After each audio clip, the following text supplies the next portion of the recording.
Yo, seperti yang biasa dibilang orang-orang, mencuri adalah tindakan yang tidak baik dan pastinya dosa. Tapi pernah gak sih kalian dengar kisah Robin Hood? Atau kalau di daerah saya lebih terkenal dengan kisah Sunan Kalijaga. Mungkin di antara kalian sudah familiar dengan kisah pencurian dua tokoh itu, mencuri dari orang yang jahat, koruptor atau orang kaya yang kikir, ya itulah kisah pencurian mereka yang melegenda.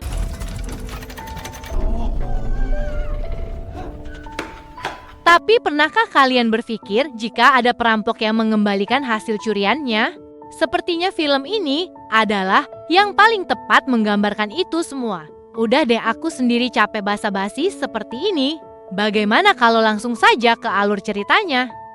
Gasin lah ya, langsung deh ke intro dulu.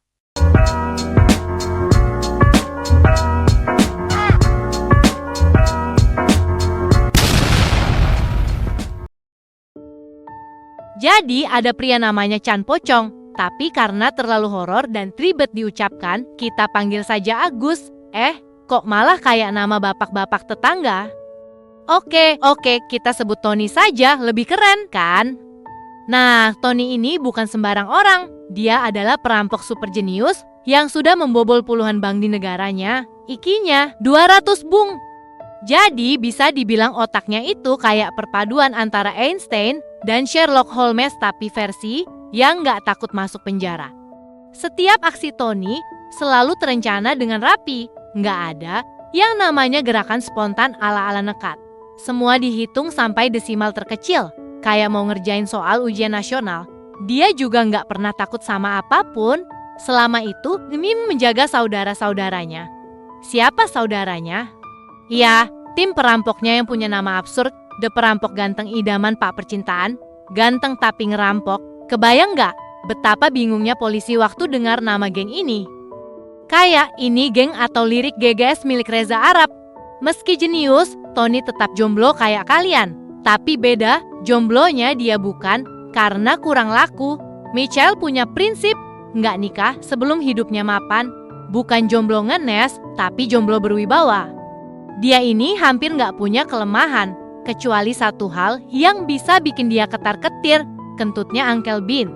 Iya, cuma itu yang bisa bikin dia goyah.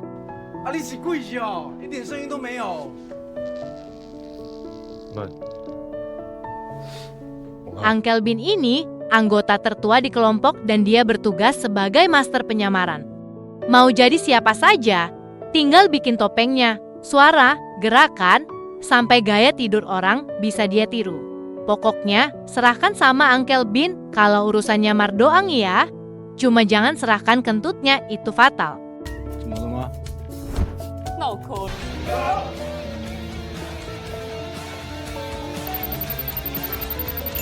Oh, ada satu lagi yang gak kalah penting. Namanya juga geng perampok, pasti ada ahli IT. Nah, di tim Tony ada hacker andalan mereka. Ya, pria ini bernama Kau. Cuma bermodal PC kentang, kau bisa meretas apa saja, sistem keamanan bank, bahkan akun sosmed orang.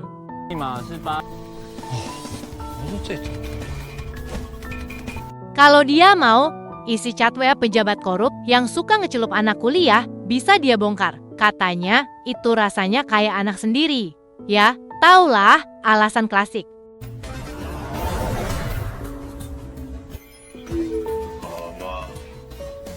Ketika semua rencana gagal total, mereka tahu baku hantam adalah satu-satunya pilihan yang tersisa. Tony, Bean, dan Kau hanya pria biasa yang, jujur saja, ketakutan setengah mati menghadapi pria bertubuh besar yang berdiri di hadapan mereka. Tapi santai, pahlawan selalu muncul belakangan. Nah, kenalkan, pria ini bernama Wen. Wen ini memang ujung tombak tim mereka. Jika ada urusan yang perlu kekuatan brutal, dia orangnya. Tapi jangan terkecoh dengan tampilan dinginnya dan penuh aura baku hantam. Di balik itu semua, dia punya ketakutan konyol, ya kecoa. Bayangkan saja, pria sekul itu bisa melompat setinggi 2 meter hanya karena seekor kecoa terbang melintas. Aneh kan pastinya. Tapi hei, semua orang punya kelemahan kan?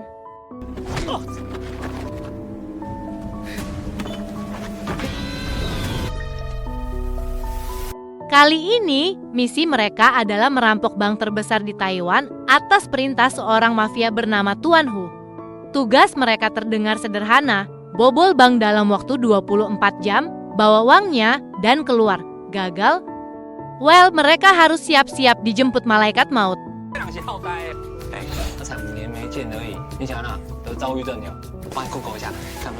Setelah mereka mengirim invoice dan bayaran masuk, Tony hanya bisa menghela napas panjang dan berkata, "Oke, kita lakukan ini. Kalau gagal, ya kita lari cepat." Tony dan Uncle Bin menyamar sebagai buruh bangunan dan pekerja proyek. Dengan gaya bak pekerja harian yang kelelahan, mereka dengan hati-hati mulai menggali terowongan menuju brankas bank.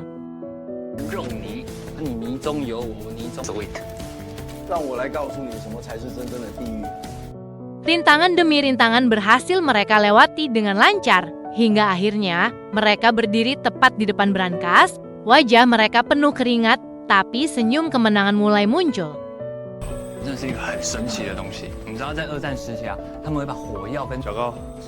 Mereka membuka brankas dengan kartu akses yang sudah mereka curi sebelumnya, tetapi plot twist, Kao mendadak memberitahu bahwa ada seorang pria mabuk yang berkeliaran di area itu. Wen, yang saat itu menyamar sebagai petugas keamanan, hampir ketahuan saat petugas asli datang dengan niat patroli malam. Petugas itu menyarankan patroli tambahan karena situasinya terlihat mencurigakan. Wen, yang tidak sabaran, sudah gatal ingin melumpuhkan mereka semua. Namun, Tony dengan cepat menghentikannya dan berkata, "Hei, membunuh itu dosa. Plus, kita nggak dibayar buat bersih-bersih darah di sini." Tony tahu mereka kehabisan waktu, tapi disinilah dia menunjukkan kejeniusannya. Di tengah semua kekacauan, dia mulai memutar otak. Rencana kabur harus sempurna, tapi waktu terus menipis. Satu-satunya pilihan yang tersisa hanyalah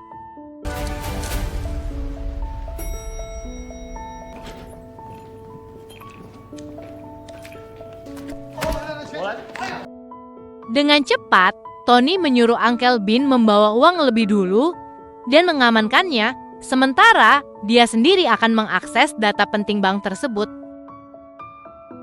Tony berhenti sejenak, tertegun oleh sebuah nama yang tak pernah ia sangka akan muncul. Shen Suwen, nama yang familiar di telinganya. Keberuntungan tampaknya tidak berpihak padanya. Waktu hampir habis sebelum keamanan tiba. Ia harus cepat-cepat melarikan diri. Ledakan kembang api yang megah seolah menutup babak perampokan malam itu dengan dramatis.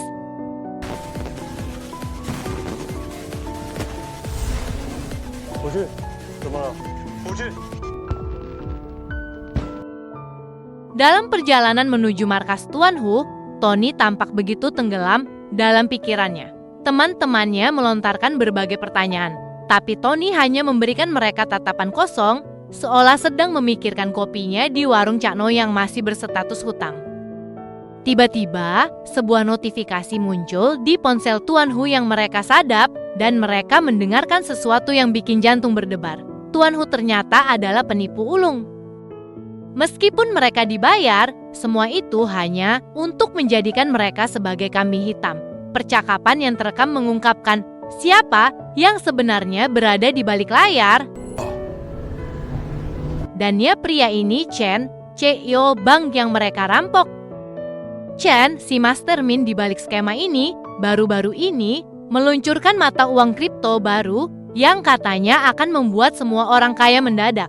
Ia berkoar-koar di media bahwa seluruh keuntungan akan disumbangkan untuk amal di Taiwan. Ratusan ribu orang pun percaya dan menyetorkan uang mereka, mengumpulkan total 500 juta dolar. Chen lalu menyuruh Hu untuk merekrut Tony dan timnya merampok bank dan menumbalkan seorang asisten manajer untuk mengalihkan perhatian dari rencananya yang sebenarnya. Mendengar semua itu, Tony berhenti sejenak, seolah berpikir apakah dia harus mengirimkan pesan satu tol Yoso kepada semua orang. Teman-temannya menawarkan berbagai ide, tetapi Tony dengan tenang berkata, "Biar aku yang urus. Kalau kalian mau, bisa ikut atau duduk santai dengan popcorn." 对，要不是5年前胡军。 Sementara itu, kita beralih ke Suen, asisten manajer di bank yang mereka rampok. Karena perlakuan buruk dari atasannya, Suen memutuskan untuk mengundurkan diri. Malam itu, saat Suen baru saja sampai di kosnya, ia terkejut melihat Tony muncul seperti hantu dari masa lalu. Setelah sekian lama, satu-satunya kata yang keluar dari mulutnya adalah Tony. Tony hanya tersenyum miris dan berkata bahwa Suen sedang dalam bahaya besar. Namun Suen tidak percaya dan langsung pergi meskipun hatinya merasa lega bisa melihat Tony lagi. Ada rasa campur aduk antara kesedihan dan kelegaan karena cinta yang masih ada.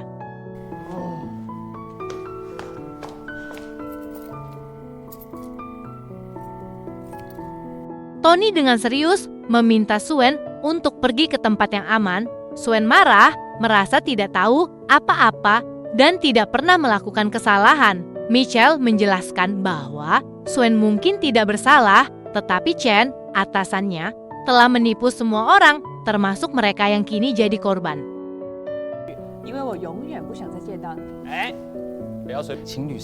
Tony berjanji bahwa setelah semua ini selesai, mereka tidak akan bertemu lagi, dan dengan harapan, Suen bisa menjalani hidup dengan lebih damai tanpa harus merasa seperti terjebak dalam drama sinetron yang tak ada habisnya. Di markas Chen, suasana langsung terasa senang saat Tuan Hu datang dengan laporan bahwa Suen sudah dihabisi. Namun, si asisten malah kelepasan informasi, meskipun Suen sudah tak ada, Wang Chen masih belum kembali. Namun siapa sangka Chen dengan santai menawarkan Hu untuk makan dulu sambil berharap bisa menenangkan pikirannya. Dengan penuh perhatian, Chen mulai menyuapi Hu. Rasanya enak sekali, Tuan, kata Hu, meski mulutnya sudah penuh daging. Chen terus menyuapi Hu hingga sepotong daging utuh dipaksakan untuk masuk. Hu mulai kehabisan napas dan Chen dengan tenang berkata, "Bagaimana rasanya?" "Masih enak." "Coba bicara lebih keras." "Tidak bisa." "Susah bernapas ya?" "Begitulah rasanya saat uangku belum kembali. Sekarang pergilah dan temukan uang yang hilang itu."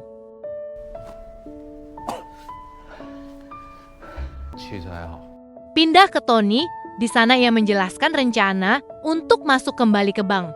Teran menyelidiki lebih dalam tentang misi ini. Tony dengan percaya diri mengatakan, Suen cuma perlu bertindak biasa saja, jangan panik dan jangan ragu. Besok pagi giliran atasan Suen akan memeriksa berangkas. Ini adalah rencana yang cukup cerdas. Manusia itu mudah sekali diperdaya, kata Tony sambil tersenyum licik. Mereka merencanakan untuk mengirim paket berisi koloni kecoa yang bakal bikin keributan di bank. Dengan begitu, atasan akan terpaksa memanggil jasa pembersih. Dan disinilah Tony akan beraksi. Setelah berhasil mengalihkan perhatian, Suen dan Tony harus menyelinap ke dalam brankas dan mengatur ulang uang yang mereka curi. Tony mengingatkan bahwa meskipun mereka mengembalikan uang Chen, masih ada bukti perampokan yang memberatkan mereka. Maka, Uncle Bin akan menyamar sebagai Tuan Hu, mengakses database untuk mengkopi bukti penipuan.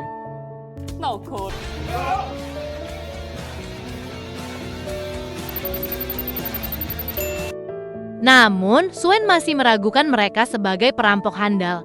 Dia mengenal Tony dengan sangat baik dan merasa ragu apakah Tony bisa menuntaskan rencana ini dengan tenang. Tony menjelaskan bahwa dalam misi perampokan ini, mereka hanya perlu 1 telur sebagai pengalih.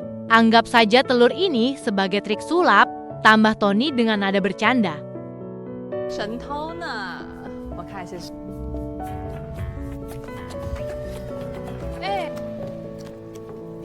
Mereka mulai mempersiapkan semua kebutuhan misi, dari peralatan topeng hingga mendekorasi mobil. Malam itu, mereka berpura-pura kuat meskipun luka-luka masih terasa.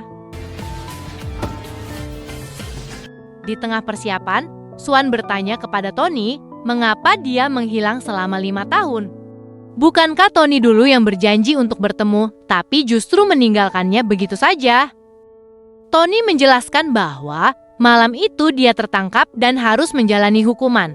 Tapi sekarang, kau muncul lagi di saat aku sudah melupakan semuanya, kata Swan. Tony menambahkan, aku tidak punya kesempatan untuk menemui kamu lagi karena terhalang oleh masa lalu dan penjara. Kalau bisa, aku juga ingin menghapus kenangan buruk itu dari memori kita. 但现在让我遇到你了，怎样？你现在跟我说？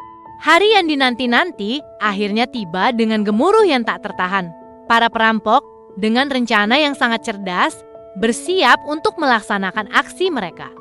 Swan berusaha keras untuk tetap tenang dan tidak mencurigakan, tiba-tiba merasa semua usahanya sia-sia ketika pengecekan berangkas hari ini tidak ada dan atasannya yang menyuruh Swan untuk bersantai hari ini karena hari ini hari terakhirnya bekerja di sana. Bingung dan panik dengan situasi yang tidak terduga ini, Wen segera menyusul Swan berniat mengatasi atasannya. Namun, untuk menghindari kekacauan lebih lanjut, Swan akhirnya mencari cara lain dengan mengalihkan pembicaraan mengadukan atasannya yang cabul. 我把副理的恶行公开。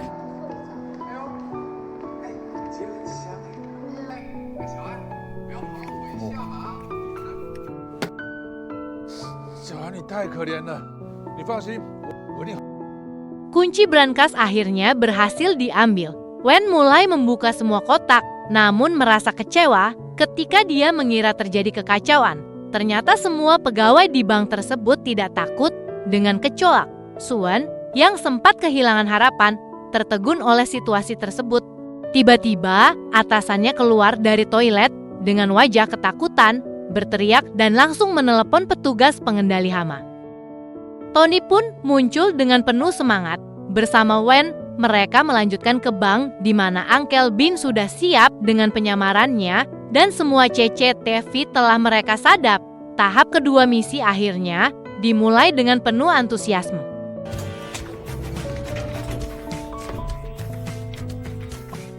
Swan menuju brankas, sementara Tony dan Wen memintanya untuk menunggu. Namun, manajer tiba-tiba muncul dan bertanya kepada Swan mengapa dia ada di sana, padahal hari ini tidak ada jadwal pengecekan. Kenapa semua terlihat baik-baik saja? Tanya manajer membuat Tony segera menduga bahwa manajer itu adalah kaki tangan Chen. Dengan cepat, Tony menyuruh Swan untuk pergi dan setelah Swan pergi, manajer melaporkan ke Chen bahwa Swan masih hidup. Tony memerintahkan Wen untuk mengurus uang, sementara ia dan Uncle Bin berusaha mengamankan situasi. Mereka berlari dengan penuh semangat, namun ternyata Tuan Hu yang asli sudah tiba. Swan segera menyuruh Uncle Bin untuk bergerak cepat karena Tuan Hu yang asli sudah tiba. 在这，怎么办？让我想一下。别说，他们在电梯口了。 Tanpa basa-basi, manajer muncul dan berkata bahwa mereka tidak akan bisa pergi dan inilah yang terjadi. 想跑你跑不了。 Tony yang bingung dengan situasi ini berpikir keras tentang cara melarikan diri karena mobil Tuan Hu menghalangi akses keluar. Satu-satunya pilihan yang tersisa adalah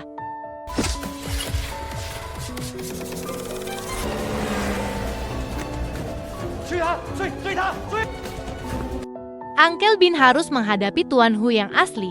Anak buah Tuan Hu kebingungan karena keduanya sangat mirip. Dengan gerakan cepat dan penuh percaya diri, kaum menabrak Tuan Hu yang asli dan mereka berdua melarikan diri.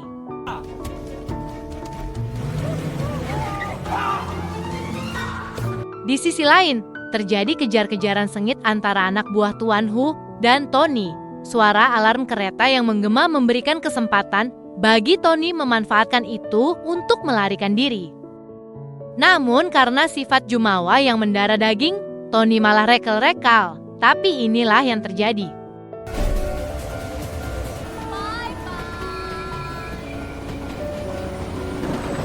Tiba di tempat yang aman, Uncle Bin akhirnya bisa meluapkan kemarahannya. Ia masih geram karena Tony pergi sendirian dengan wanita itu. Wen yang merasa tersinggung karena Tony dianggap mengabaikan mereka. Langsung membalas dengan nada tajam, sejak wanita itu datang, Tony sepertinya lupa kita semua. Sementara Kao yang mendengarkan perdebatan itu juga mulai tersulut, mereka semua terdiam. Kao kemudian menyela, "Oke, cukup sudah. Kita semua berhutang budi kepada Tony yang menyelamatkan kita. Aku bahagia bisa bersama kalian meskipun taruhannya nyawa, karena kalian adalah keluarga bagiku." Mendengar kata-kata Kao yang menyentuh, Uncle Bin tak bisa menahan air mata. Kao memberikan pelukan hangat kepadanya dan berkata, "Setelah semua ini, mari kita hidup damai dan tetap jadi keluarga."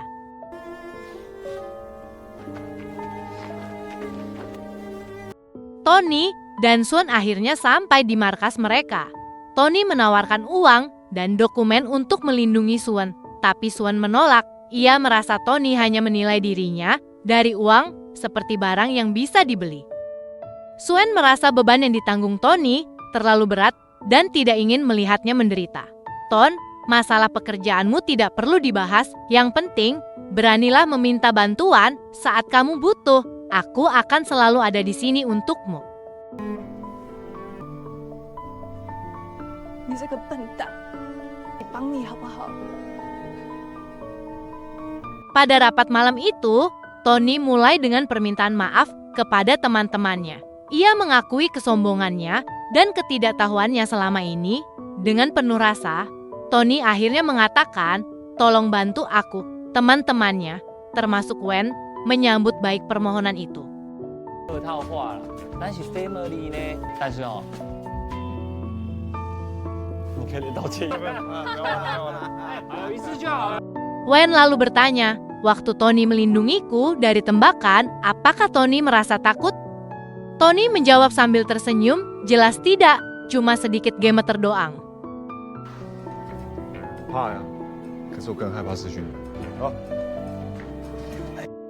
Begitu mendengar rencana itu, Wen langsung mendapatkan ide brilian. Dengan tekad membara, ia menuju markas Chan sendirian. Setibanya di sana, Wen menawarkan untuk mengembalikan uang Chen jika Chan mau melepaskan mereka.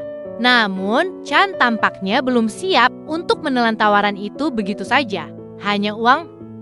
"Kamu pikir itu cukup untuk menutupi kerugian yang ditimbulkan?" kata Chan dengan skeptis. Wen dengan penuh keberanian bersumpah siap menyerahkan nyawanya demi keselamatan teman-temannya. Tuan Hu yang tampaknya tidak suka drama malah mengarahkan pistolnya ke Wen. Dan tidak disangka, Chen malah menembak Tuan Hu sambil mengatakan, "Aku tidak tertarik pada nyawamu." Ia malah ingin Wen memasukkan semua uang ke dalam sakunya. "Apa? Koper uang? Kamu bercanda?" Wen akhirnya setuju, apapun demi keselamatan teman-temannya. 你吃了我的肉，就是我的狗玩叫，你就叫猴哥了。Clean this shit up。嘿，你。 Misi terakhir pun dimulai dengan gaya.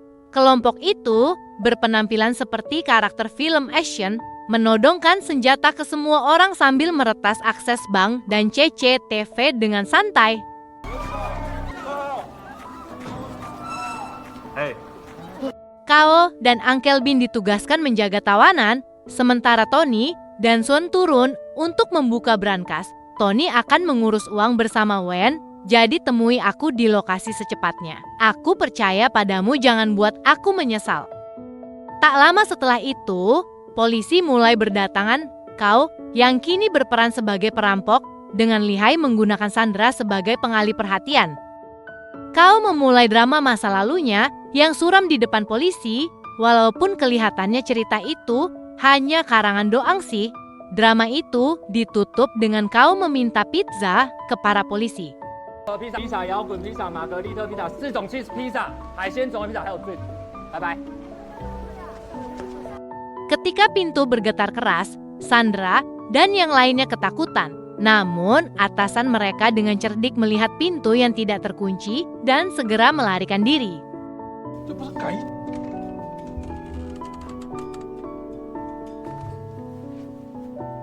Sementara itu, Tony dan Swan sudah tiba di lokasi. Mereka menggunakan roti panggang yang dimodifikasi sebagai bom untuk membuka brankas. Ledakan besar mengguncang tempat itu seperti kembang api tahun baru, hanya lebih berbahaya. 你那边怎么样？差不多。 Namun, plot twist yang tak terduga terjadi. Chen ternyata sudah mengetahui seluruh rencana Tony. Dengan alat sadap yang dibawa Wen, Chen mendengar semuanya. Dia juga menambahkan, "Hei, Tony, apakah kamu tahu apa isi tas itu?" Tony kaget setengah mati saat tahu tas itu hanya berisi roti panggang dan daun bawang. Ternyata, uang asli sudah diserahkan oleh Wen kepada Chen. Tony merasa dikhianati oleh orang yang paling ia percayai. Bagaimana mungkin mereka bisa menangkap penjahat ini jika kamu malah mengkhianatiku, Wen? Tony, apakah kamu sadar semua ini kulakukan demi melindungimu? Aku tidak mau melihatmu terluka. Wow, koplok, dim-dim ternyata gay. Apakah Tony lupa semua yang telah mereka lewati bersama? Apakah Tony lupa aroma tubuh Wen yang selalu menenangkan saat berduka? Aku muak dengan wanita itu. Aku hanya ingin kita kembali seperti dulu tanpa drama dan pengkhianatan. 那你不知道你对我来说有多重要吗？不是啊。 Melihat Chan mengarahkan pistolnya ke Tony dengan sisa tenaga terakhirnya, Wen langsung berlari. Ia teringat saat Tony dengan penuh keyakinan mengatakan ia tidak takut terkena peluru demi melindungi saudaranya. Kata-kata itu begitu menyentuh hati Wen, dan itulah alasan yang membuatnya berani mempertaruhkan nyawanya untuk Tony kali ini. Biarkan aku yang melindungimu, ujarnya dengan tekad.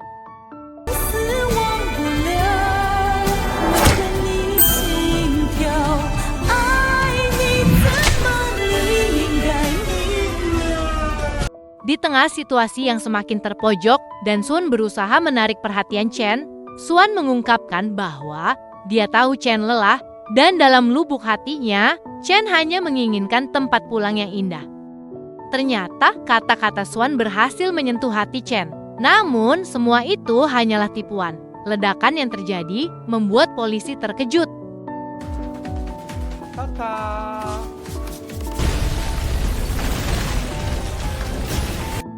Para sandera yang berlarian keluar segera melaporkan para perampok berada di dalam brankas. Tak lama, polisi tiba di lokasi dan menemukan Chen serta brankas yang kosong.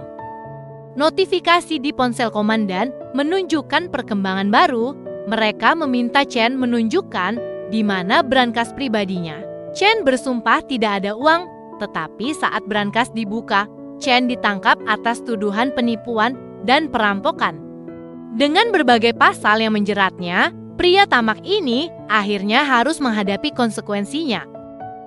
Dan yang perlu kalian tahu, semua rencana ini adalah hasil kerja keras Tony, dari Wen yang berpura-pura berkhianat dan jadi penggemar pria, hingga kantor Chen yang disulap sedemikian rupa, serta jam tangan Rolex senilai 1 gedung apartemen yang lenyap diambil oleh para perampok jenius ini.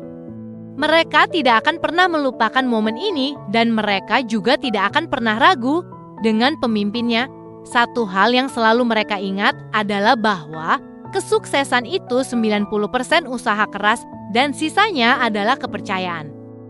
Persahabatan adalah suatu seni yang indah karena karakter setiap orang itu berbeda dan jika kita bisa menyatukan itu, persahabatan menjadi sangat berwarna.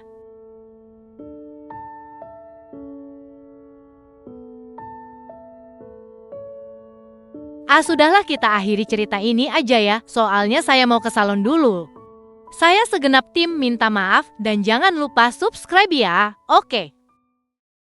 I keep waiting for you to call. I'm thinking that I'm gonna need a miracle. Wasted again, I tell my friends I'm feeling like you're coming cause I feel the sun.